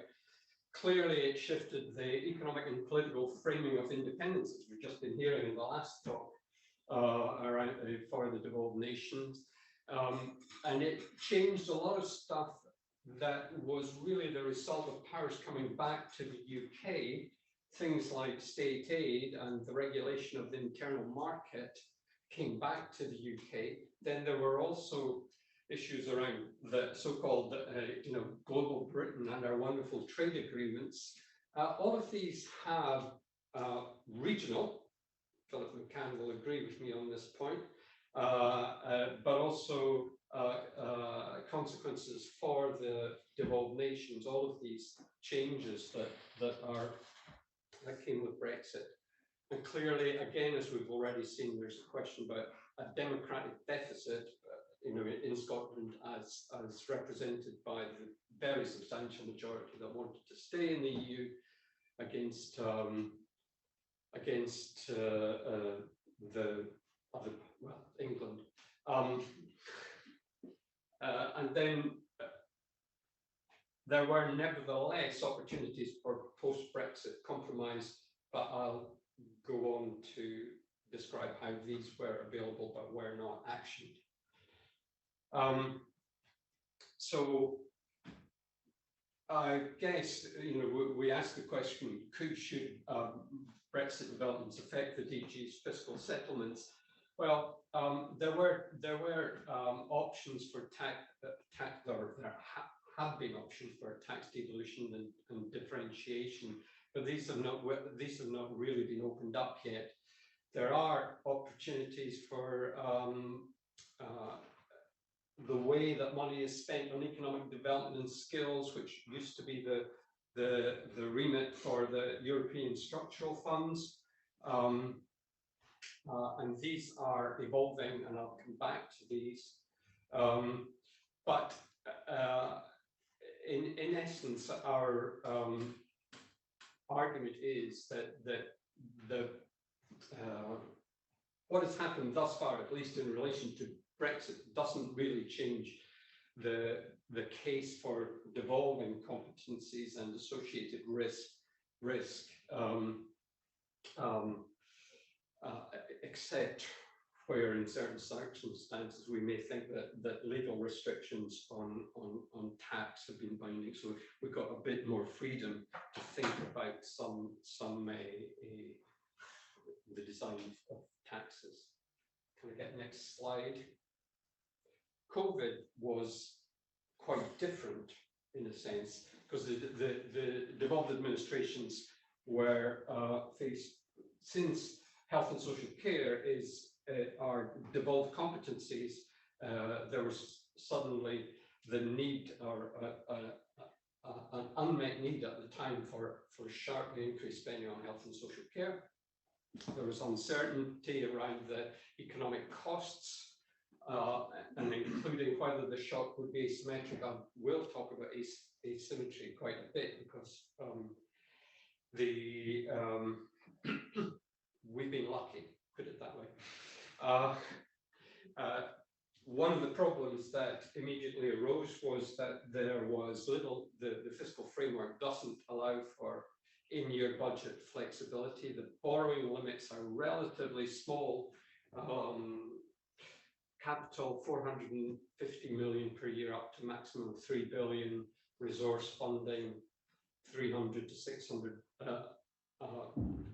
million per year up to this is the Scottish numbers, up to 1.75 billion. These are relatively small numbers, so the Treasury has kept a very tight leash on the ability of the devolved governments to borrow.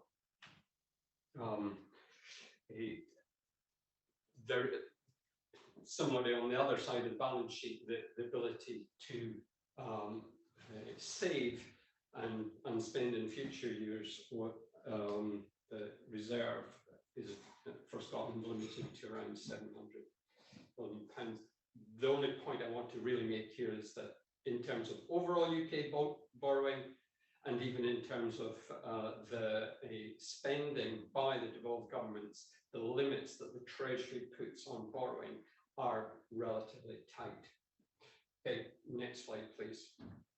So the question about asymmetry here, the left-hand side of this slide shows the P-score for excess deaths, so it's age-adjusted deaths during 2020 for the 4 home nations, and effectively there wasn't a huge difference, and that's in sort of the health impacts. Then the right-hand side is the estimates of GDP for Wales, Scotland, and the UK as a whole.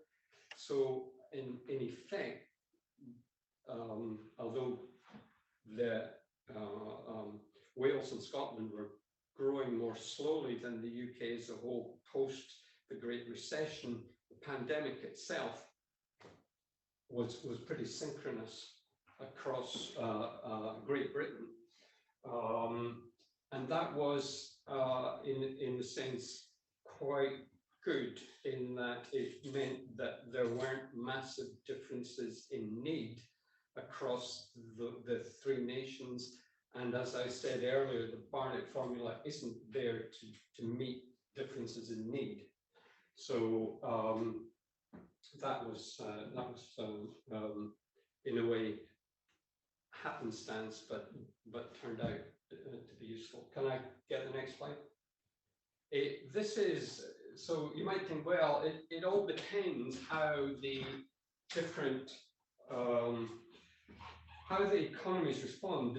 Depends not only on the size of the shock, but also how the governments respond in going forward into the longer term. basically, most of the economic support, not all, so this is slightly misleading. The left-hand side of this is the Blavatnik School Economic Support Index for the different parts of the UK. It doesn't differ at all because as far as Blavatnik is concerned, they were all the same. That's not quite true. The right-hand side is the strictness of lockdown policies, and these did vary a lot and potentially caused difficulty for cases where countries, for example, wanted to extend a furlough because while one part of the UK was relaxing, other parts wanted to lock down, and that asymmetry caused some difficulty for the devolved governments, because basically the policy was driven by what the support policy was effectively driven by the decisions about lockdown in England. Okay, can I get the next slide? And this was the fiscal response, the UK fiscal response. It's only here, and this is monthly increases in spend. So this number is really there only to compare with the kinds of numbers that I was talking about for borrowing for Scotland. So we've a few hundred million as compared with almost 350 billion by the 2021 budget for what the UK was as a whole was spending. Next slide, please. So what was happening was that there was a huge increase in spending in England, and the devolved administrations were in complete. They weren't at all clear about whether they were going to get the Barnett consequentials of the increase in spending that was happening in England. And this was a communication problem and a deep concern, because with the limited borrowing that was available to the devolved governments, there was a concern that they wouldn't be able to fund the kind of increases in spending that were happening in England. However, the UK government did come up with a response called the Barnett Guarantee, which allowed the devolved administrations to make additional spending. And these guarantees, again, were very substantial. Scotland, by June 2021, had got 14.5 billion from that guarantee. Now, this is really, just an arrangement. There was no legal framework, which this is really Britain muddling through. This is another example of Britain muddling through. Can I get the next slide, please?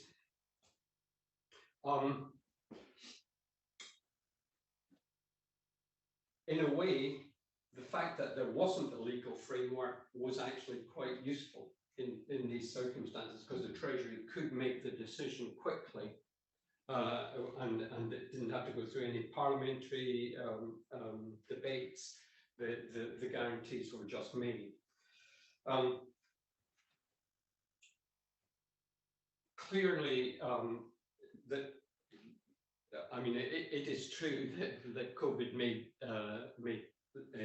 timing difficulties worse for the UK government, but it also made the devolved government's budget cycles even more difficult. And there is the Treasury tends to treat the devolved governments as if they're other UK ministries, but they're not. They have to go through a process before they agree their budgets, and that takes time.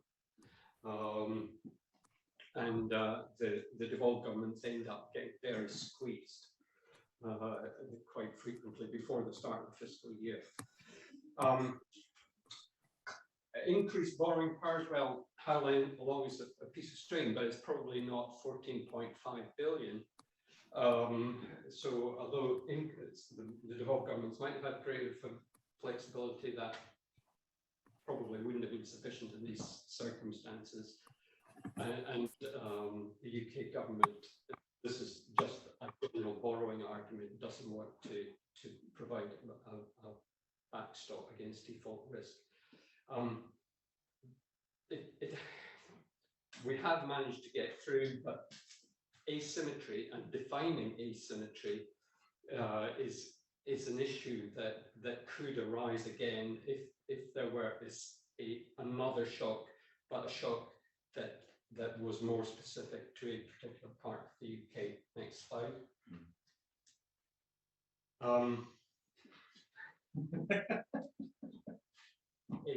So what this slide tries to do is to say that there was a period of improved intergovernmental relations, and so I'm going to come on a bit to the political economy of this in my last couple of slides. Intergovernmental relations did improve during the pandemic, but they have since related to pre-COVID type, and we've had a variety of initiatives from the UK government, and seemingly a move I haven't really put on that slide towards competition in terms of funding, competition, and the UK government deciding what is the appropriate geography on which to carry out these competitions, which might be different from the geography that the devolved governments would want to use. That's a sort of administrative question, but it's an important question. But then also, the UK government has given itself powers through the way that the Internal Market Act has been set up, through the plans for the Shared Prosperity Fund, through indeed the National Insurance Act, the increase in national insurance, to try to either start spending directly in areas that were previously thought to be competences or the exclusive competences of the devolved administrations, or to force the devolved administrations, as that did through the national insurance increase, to spend money in particular ways. So policy harmonization or even consultation has now reverted to a kind of non-existent state. So there's been nothing, and this is going back to the Brexit issues on trade deals that may have disproportionate effects on the on the devolved governments. So New Zealand and Australia were nodded through without really without, let us say, consultation in terms of issues like agriculture. The spending review has introduced a pan-UK adult education scheme, which may be very good, but in essence, it's competing with programs that the devolved governments already have in place for adult education, which were thought to be their exclusive competence. And then there are issues that there are conflicts already taking place around support for economic development and how state aid and who is to control state aid, but there are disputes. And the one that affects Scotland is the UK proposal for free ports, whereas Scotland wants to have green ports. I won't bother you with the details. Last slide. Okay, sorry, it's last but one. Effectively, there is an argument for some short-term fiscal reform, but that's really not related to the kinds of Brexit and COVID-type challenges. Essentially, it's around giving, even without these kinds of challenge, the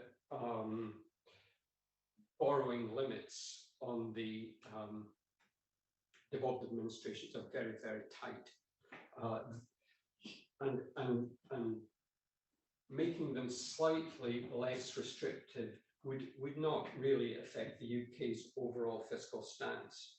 But they do raise questions all along about the equity treatment of parts of England relative to the devolved administrations, which are served by the Barnett formula. Sorry, last slide. I knew it's the last slide. Yeah. Brexit and COVID were major shocks that obviously came after the current settlement were agreed. Both of these have been used to shift the framing of the independence debate, but neither of them have been used as arguments for substantive change to the fiscal framework that was set in place from 2016 onwards. No great demands for additional tax powers or changes in spending powers as far as the devolved administrations are concerned. But where we've got to is a stage where the nature of the intra UK political economy is in a very difficult place, and it is the political environment is one where progress towards intergovernmental cooperation is unlikely in the near to medium term, I would say.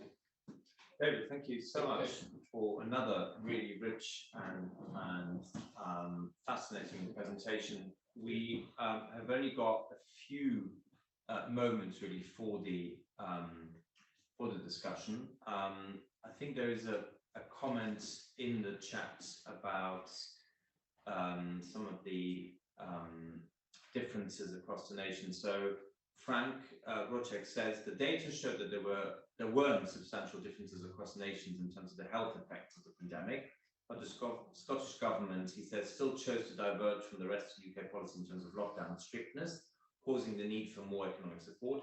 Why should there be more flexibility to fund the policy response to the lockdown, which lacks an evidence base in the data? Yeah, I mean, it's a good question. So part of the overall the intention of the overall design of the fiscal framework is that the devolved government should bear the costs of their own policy decisions. And so if they do get things wrong, they should, but that, empirically really difficult thing to work out. So I mean, I'm not disagreeing with that argument. It's tough. I mean, it would be especially tough in real time, which is, decisions are being made very, very quickly. Yeah, thank you. And then from another member of the audience, what lessons would the impact of the COVID shock on the economies within the British Isles linked to the Crown but out of the UK and enjoy full fiscal autonomy and no risk sharing with transfer payments from the UK Treasury? So full fiscal autonomy, no risk sharing with transfer payments from the Treasury. What lessons are there for that? Well, it's this like the Channel Islands. Mm-hmm. Yeah.